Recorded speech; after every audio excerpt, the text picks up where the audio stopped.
Damos puntos de vista ahora sí formalmente. ¿Cómo estás, Fer? Muy buenas tardes. ¿Qué tal? ¿Cómo estás, Diego? El gusto de volver a saludarte después de una semanita de descanso. ¿Cómo te va? Sí, se nota que te trajiste aires marinos, Sí, Fernanda. Por lo visto que exactamente. estuviste descansando mucho y está muy bien merecido. Felices Pascuas también para la gente que está celebrando estos días. Lastimosamente todo esto se da en un contexto bastante difícil para la feligresía católica después de conocerse lo que tiene que ver con la muerte del Papa Francisco y por qué no decir incluso aquellas personas que vieron en él un reflejo de una iglesia mucho más abierta, por más de que no profesen la religión o se hayan alejado en sí de la iglesia católica, ¿verdad? Sí, también supongo que para todos nosotros, bueno, ni que decir los paraguayos con la cercanía que tenemos con Argentina, pero me parece que para toda América fue como una sensación de cercanía importante. Yo estaba viendo hoy cuando el Papa estaba hablando en Colombia, por ejemplo, y claro, la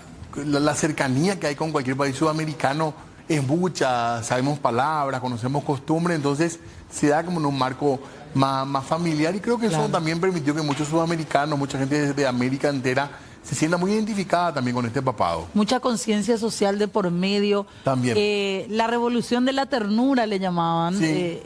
En una muestra en sí de la misericordia que él buscaba pregonar a través del amor, a través de la aceptación de todos y todas dentro de la Iglesia Católica, fue lo que, como te decía Diego, logra acercar aún más para nosotros, por eso que decías, ¿verdad? Sí. Por esa cercanía latinoamericana, pero no solamente eso, a muchos que ni siquiera son creyentes, no profesan la religión católica, no creen en Dios incluso, gente atea que por lo menos veía una figura esperanzadora en la figura o en el Papa Francisco, en Jorge Bergoglio, y todo esto en un contexto bastante difícil, social, político, en todo el mundo, porque es innegable decir también que el Papa Francisco fue un líder sumamente imponente respecto a sus opiniones por sobre todo.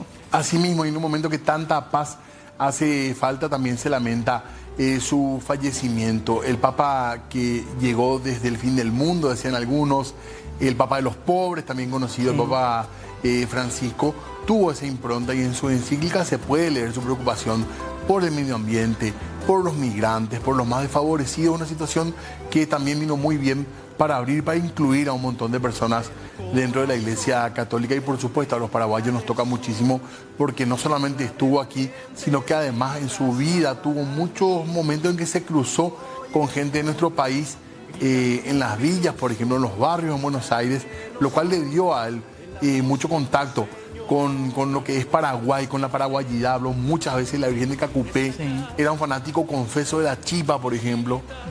O sea que había muchos puntos culturales muy cercanos con Francisco y eso también, por supuesto, vamos a extrañar y lamentar. Así es, y queremos hablar un poco de la partida, de la muerte del Papa Francisco el día de hoy con nuestro invitado, el Padre Narciso Velázquez, que ya nos acompaña, el cura rector del Santuario del Santísimo Sacramento. Padre, ¿cómo le va? Gracias por venir.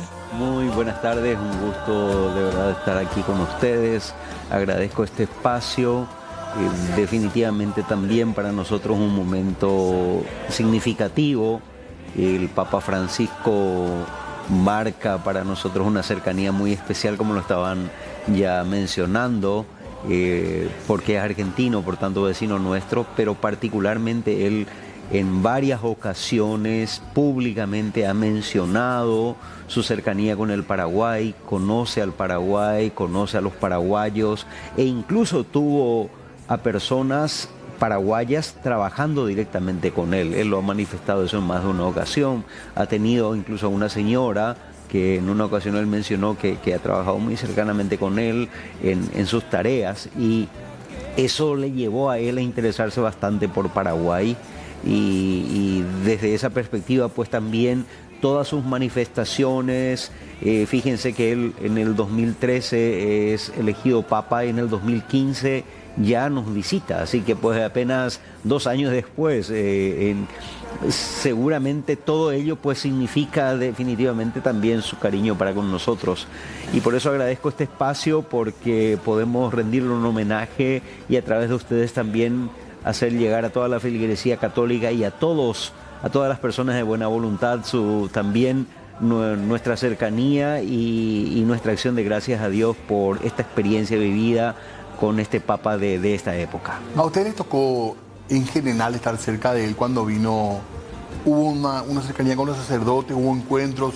¿Qué dejó eso ya a nivel un poco de anécdota también o de algún detalle que se quiera rescatar de la charla? Bien, bueno, hemos tenido encuentros como sacerdotes, como Claro. consagrados y en general, pero personalmente me tocó, en su tiempo yo era el rector de la Universidad Católica y para la visita los obispos encomendaron a la Universidad Católica preparar el encuentro con la sociedad civil, aquel encuentro que se realizó en el Estadio León Condú. Y cuando nos dijeron la sociedad civil, que preguntamos nosotros a los obispos y luego nos dijeron, ¿y por qué no trasladan la pregunta directamente ya a los organizadores, desde los que están cercanos al Papa, a quiénes íbamos a invitar? Porque parecía que, bueno, tenía que ser a las organizaciones civiles católicas o cómo. Y la respuesta que nos dijeron es a todos. El Papa quiere tener un encuentro con todos, y cuando se habla de organizaciones de la sociedad civil, todas las organizaciones que tengan y particularmente con los más vulnerables, los pobres, los campesinos, los indígenas, los niños, aquellas personas que tienen una vulnerabilidad particular, asociaciones que trabajan con enfermos, con personas abandonadas, con migrantes y luego con todas las organizaciones. Entonces esas palabras todos nos llevó un trabajo porque teníamos que hacer como un catastro de todas las organizaciones que teníamos en Paraguay y bueno, cuando ya en un momento dado parecía que teníamos todos, empezaban a venir los pedidos que decían yo también y entonces le decíamos, bueno, tráiganos algún documento de que ustedes pertenecen a una organización y eso también nos sirvió para ver la realidad de Paraguay y presentarle al Papa. Ustedes saben de que se envió todo un documento un mes antes de anticipación y nos dijeron de que el Papa se interesó de saber, de que le dijeran quiénes eran todas las organizaciones, de manera que él pueda preparar el discurso. Y si ustedes recuerdan aquel discurso en el León Condú, fue un discurso realmente muy cercano, parecía que nos hablaba directamente a nuestra realidad. Con la famosa frase de qué mentiroso que sos. Sí, la famosa frase. Entre ellas, ¿verdad? En donde él decía justamente esto, que a veces que hay personas que hablan muy bien, pero que después sabemos bien de que lo que está diciendo no refleja. Entonces, en este sentido, el Papa instaló también aquello de lo que es la metodología del encuentro, que debe ser justamente la convivencia en esa diversidad de representaciones. Y bien, pues esta experiencia del Papa que quiere estar con todos, lo hemos visto reflejado hasta el último día de su vida. Es decir, ayer, él quiere estar con todos, no importa las circunstancias que sea, dar todo, decía, hasta el último minuto de su vida. Fíjense que tal vez no podía hablar, pero sí se quería mostrar cercano. Y ayer, en el domingo de Pascua, que es el domingo particularmente significativo para la liturgia católica, él salió a dar la bendición Urbi et Orbi, es decir, para la ciudad y para todo el mundo. Así que pues es como que el Señor le permitió hacer todo lo que tiene que hacer y luego ya le dijo, bueno, vente a realizar pues también tu descanso en el Señor. Claro. Hablando de eso también estamos hablando de una persona polémica en todo sentido, porque ha roto un poco esos paradigmas, ha sido un papa poco ortodoxo, ha abierto las puertas a personas homosexuales, a la iglesia, decía, cuanto más cerca estén de Dios mejor. Ha hablado sobre el matrimonio igualitario, ha hablado nuevamente también de la presencia o la necesidad de dejar o sacar a la mujer de ese sector simplemente de servidumbre, decía él, dentro de la Iglesia Católica, que después le terminan generando también una serie de reacciones dentro de la propia Iglesia, ¿no, padre? Claro, definitivamente el Papa que quiere estar con todos, hay que mirar un poquito todo el trayecto de su propia vida. Ha sido en su época de sacerdote y de obispo también un obispo muy cercano. Él trabajó mucho en las villas de Buenos Aires, él era arzobispo de Buenos Aires desde muy pronto, hace bastante tiempo que él es obispo, y todo eso evidentemente a él le hizo palpar una realidad en donde pues todos tienen necesidad de Dios.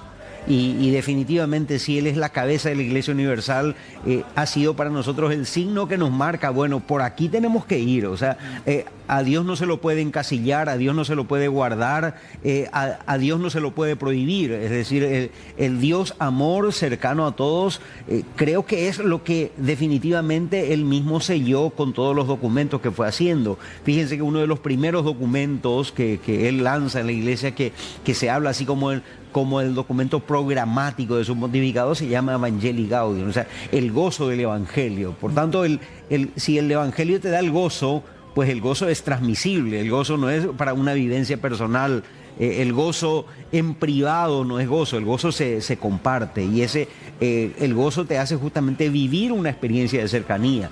Y es eso lo que él definitivamente nos muestra y ha llamado la atención continuamente, también de luchar contra una línea digamos así, de creerse privilegiados o de creerse preferidos solamente por pertenecer a una cierta instancia dentro de la iglesia, sino más bien como que tu pertenencia en la iglesia tiene que hacerte lo más cercano posible, incluso para los alejados. Claro. Fíjense que el Papa, instaló, por ejemplo, un término. Él decía de que la iglesia tiene que ser como un hospital de campaña. El hospital de campaña, como tomando en consideración, el hospital es un edificio que está, pero el que sale a la campaña, si vamos a hablar, por ejemplo, en una batalla, es instalar el hospital allí en el lugar en donde hay necesidad, en donde está la herida propiamente, ¿verdad? ¿Ustedes creen que la Iglesia Católica siguió los pasos del Papa en general, padre, la impronta que le dio a la Iglesia Católica durante su papado, creo que se dice?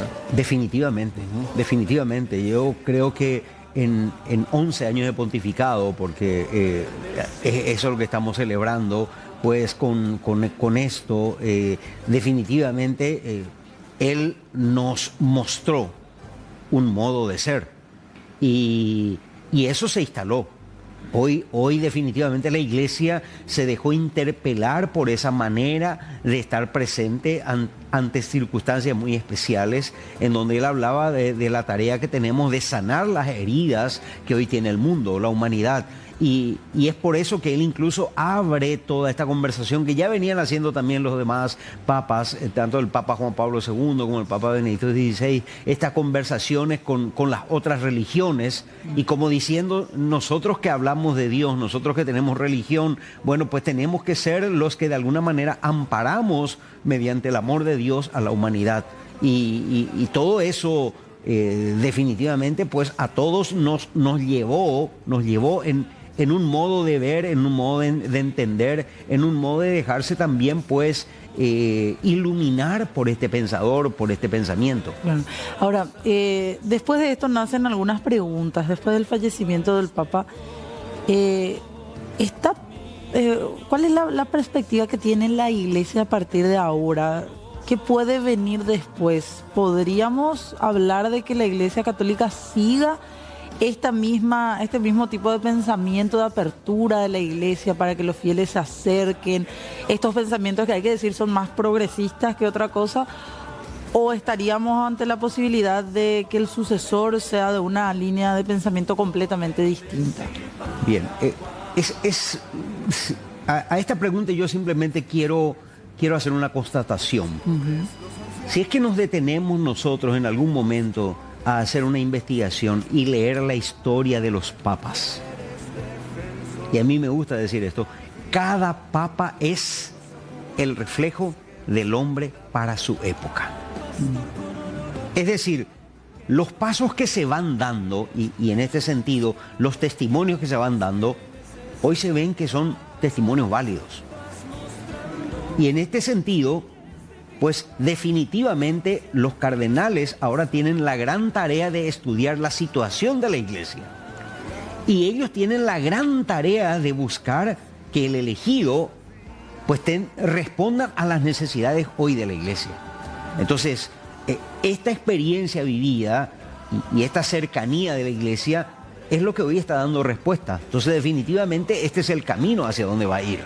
Pero se da nomás, digo yo, padre, en un contexto social muy importante en donde priman muchas veces los discursos de odio, grandes líderes políticos se vuelcan incluso a hacia ese sector del pensamiento, y hay muchas personas que tienen esa misma línea de pensamiento, Sí, muchos incluso hablando de la figura del Papa hoy como una de las peores, decían algunos. Claro, pero tenemos que decir que la Iglesia tiene también la iluminación del Espíritu Santo. Es decir, un Papa como el Papa Francisco no viene por casualidad. Viene por una necesidad de la sociedad, creo. Viene porque Dios inspira a su Iglesia de la presencia que la Iglesia debe tener en el mundo. Es decir, la Iglesia no es un grupo de privilegiados para sacar provechos para sí. La Iglesia es justamente, y lo define el Concilio Vaticano II, es el sacramento universal de salvación. Y por tanto, en ese sentido, pues los papas, repito yo, son personas para su época. O sea, miremos tal vez un poquito más atrás, un Juan Pablo II, por ejemplo, en su época, como también ha marcado con su presencia, con su estilo propio, cuando él tuvo frente a sí toda la barrera del comunismo y toda esta circunstancia, está geopolíticamente hablando. Hoy todo el tema del problema de la guerra, que fue una preocupación grande del Papa Francisco. Cuántas veces habló también en contra de la guerra, llamó a todos a orar por la paz, buscó incluso una cercanía con los grandes líderes políticos. En la línea de Fernanda nomás también Sí. hubo mucha gente, incluso de la propia Iglesia Católica, que le criticaba, hablaban de que era un papa progresista, que sectores muy conservadores que se habían manifestado en contra de él.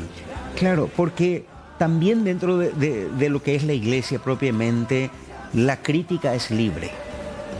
Es decir, todos, porque en la Iglesia la participación y la comunión se da dentro de una posibilidad de opinar hasta en sentido contrario. El Papa no es infalible. ¿Cómo? El Papa no es infalible. Es infalible como él, pero justamente su infalibilidad le da a él la posibilidad de escuchar a todos los sectores. Dentro de todo, en la Iglesia lo que se busca es la comunión. Y la comunión es la unidad en la diversidad. Somos diversos, tanto Fernanda, vos y yo somos diversos, pero tenemos que buscar la unidad y nos une aquello esencial. Tal vez hay muchas cosas en las cuales no estamos de acuerdo. Tal vez ustedes no están de acuerdo con la ropa que yo use, etcétera. ¿Por qué usted vestía así? Pero bueno, al final estamos aquí juntos. Es esa la línea de la Iglesia. Entonces, esa comunidad es la que justamente lleva finalmente a vivir un testimonio a pesar de la diversidad. Y todos los papas han tenido siempre críticas y críticos en este sentido, pero finalmente la crítica lleva como a hacer una evaluación al final. Mira que yo no estaba de acuerdo contigo en esto, pero hoy veo que esto es el resultado. Padre, nosotros tenemos que hacer una pausa. Queremos hablar un poco también de la parte protocolar, no sé si decir, ¿verdad? El rito funerario, el cónclave que se viene, porque pasado un poco este tiempo de dolor viene esa parte también que es muy atractiva, que digo yo, ¿verdad? Porque no sé, tiene muchas cosas interesantes, ¿verdad? Los cardenales ahí encerrados, no hay ningún tipo de comunicación, así que queríamos preguntar también un poco por eso, pero tenemos que hacer un corte, ¿verdad? Exactamente. Con mucho gusto. Gracias, padre.